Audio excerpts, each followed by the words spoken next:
Hello dear students. तो आज हम पढ़ेंगे क्लास 12 का lecture number 8, application of gauze law. Gauze law की एप्लीकेशन की तरफ आते हैं। गाज़ लॉ का पहला एप्लीकेशन है electric field intensity due to an infinite sheet of charge.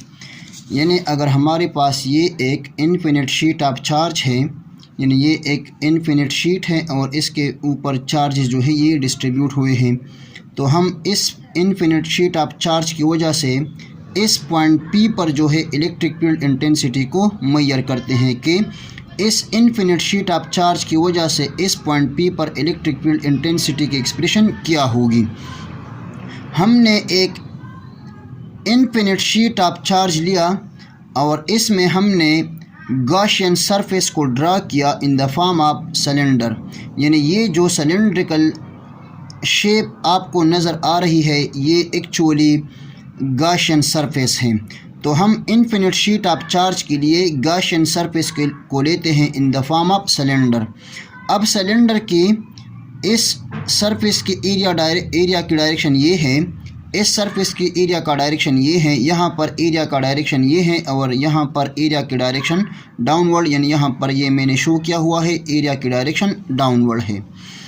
हम ये इस सरफेस एरिया A1 पर, इस सरफेस एरिया A2 पर और इसी तरह इस एरिया पर हम इलेक्ट्रिक फ्लक्स को मालूम करते हैं कि इस एरिया A1 पर फ्लक्स कितने होंगे, एरिया A2 पर फ्लक्स कितने होंगे, इस एरिया पर फ्लक्स कितने होंगे। Where electric field intensity is perpendicular to area, the flux will be zero। यानी हमने इलेक्ट्रिक फ्लक्स के लेक्चर में पढ़ा था कि जब इलेक्ट्रिक फील्ड इंटेंसिटी और एरिया एक दूसरे के परपेंडिकुलर हो तो नेट फ्लक्स जो है ये हमारे पास ज़ीरो होंगे। सो अगर हम इस सरफेस को दे के यहाँ पर एरिया की डायरेक्शन अपवर्ड है और इलेक्ट्रिक फील्ड इंटेंसिटी की डायरेक्शन ये लेफ्टवर्ड है, तो हम देखते हैं कि एरिया जो है ये इलेक्ट्रिक फील्ड इंटेंसिटी को आती है perpendicular. So the flux through this area is zero. Similarly the flux through this downward area is also zero because electric field intensity is perpendicular to this area. Now flux मालूम करते हैं इस area A1 से। So flux हमारे पास बराबर है E1 dot A1, यानी इस एरिया A1 से हमारे पास फ्लक्स बराबर हो जाएंगे phi is equal to E1 dot A1। अब हम डॉट को कन्वर्ट करते हैं कास थीटा में, सो फ्लक्स हमारे पास बराबर हो जाएंगे phi is equal to E1 A1 cos theta. अब चूंकि इलेक्ट्रिक फील्ड इंटेंसिटी और एरिया का डायरेक्शन जो है ये सेम है, मींस एक दूसरे के पैरेलल हैं, यानी ई जो है ये पैरेलल है एरिया को।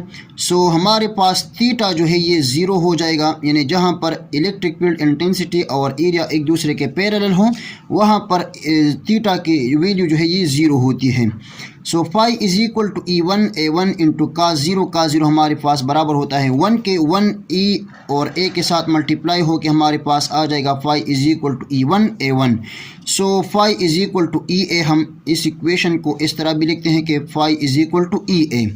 Now the flux through area A2 is, अगर हम इस एरिया A2 से, यानी ये इस एरिया A2 से अगर हम फ्लक्स को मालूम करें तो हमारे पास यही इक्वेशन आ जाएगा कि flux is equal to EA।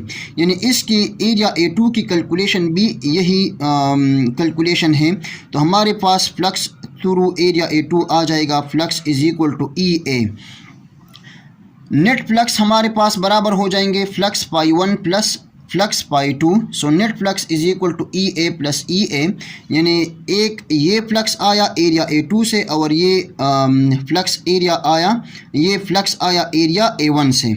So net flux हमारे पास बराबर हो जाएंगे phi 1 plus phi 2। So EA plus EA is equal to 2EA। So net flux हमारे पास बराबर हो जाएंगे 2EA के। इसको हमने इक्वेशन नंबर 1 नाम दिया। अब गाज़ लॉ से हमारे पास पाई बराबर होता है Q divided by epsilon nought के। सरफेस चार्ज डेंसिटी को हम डिफाइन करते हैं, surface charge density is equal to charge per unit area. यानी अगर किसी एरिया पर चार्जेस डिस्ट्रीब्यूट हो तो चार्जेस पर यूनिट एरिया को हम कहते हैं सरफेस चार्ज डेंसिटी। यानी यहाँ पर ये शीट जो है ये एक्चुअली सरफेस के फॉर्म में है एरिया के सरफेस के फॉर्म में है, यानी मतलब ये इसका लेंथ है और ये इसका विड्थ है, तो ये हमें देता है एरिया। तो चार्जेस जो है ये एक्चुअली एरिया पर डिस्ट्रीब्यूट हुए हैं, तो चार्ज पर यूनिट एरिया को हम कहते हैं सरफेस चार्ज डेंसिटी। अगर हम एरिया को सिग्मा के साथ मल्टीप्लाई करें तो sigma A is equal to Q. हम इस इक्वेशन को पुट करेंगे दिस इक्वेशन नंबर 2 में क्यू की जगह। So put in equation number 2 sigma A जो है इसको हम पुट करेंगे इक्वेशन नंबर 2 में क्यू की जगह। तो हमारे पास बराबर हो जाएगा, हमारे पास फ्लक्स जो है ये बराबर हो जाएंगे sigma A divided by epsilon naught. Q की जगह हमने पुट कर दी sigma A. So sigma A divided by epsilon naught, इसको हमने इक्वेशन नंबर 3 नाम दिया। Now compare equation number 1 and 3। अब अगर हम 1 और 3 इक्वेशन को कंपेयर करें, इक्वेशन नंबर 1 जो था ये हमारे पास बराबर था 2EA इज इक्वल टू, और इक्वेशन नंबर 3 इक्वेशन 1 हमारे पास बराबर था 2EA और इक्वेशन नंबर 3 हमारे पास बराबर है sigma A divided by epsilon naught. A जो है ये ए के साथ कैंसिल हो जाएगा और 2E हमारे पास बराबर हो जाएगा sigma divided by epsilon nought के। सो E अगर हम बोथ साइड को 2 में डिवाइड कर दें, अगर बोथ साइड में 2 को डिवाइड कर दें तो E जो है हमारे पास बराबर हो जाएगा E is equal to sigma divided by 2 epsilon nought. So electric field intensity हमारे पास पॉइंट P पर बराबर हो जाएगी sigma divided by 2 epsilon nought. इस इक्वेशन को हम वेक्टर फॉर्म में लिख सकते हैं E is equal to sigma divided by 2 epsilon nought into R unit vector. इसी तरह इलेक्ट्रिक फील्ड जो है ये एक वेक्टर फील्ड है, इसके ऊपर एरो आ जाएगी क्योंकि हम वेक्टर को रिप्रेजेंट करते हैं एरो से। So E is equal to sigma divided by 2 epsilon nought into R unit vector. ये आ जाएगी vector form of electric field intensity due to an infinite sheet of charge.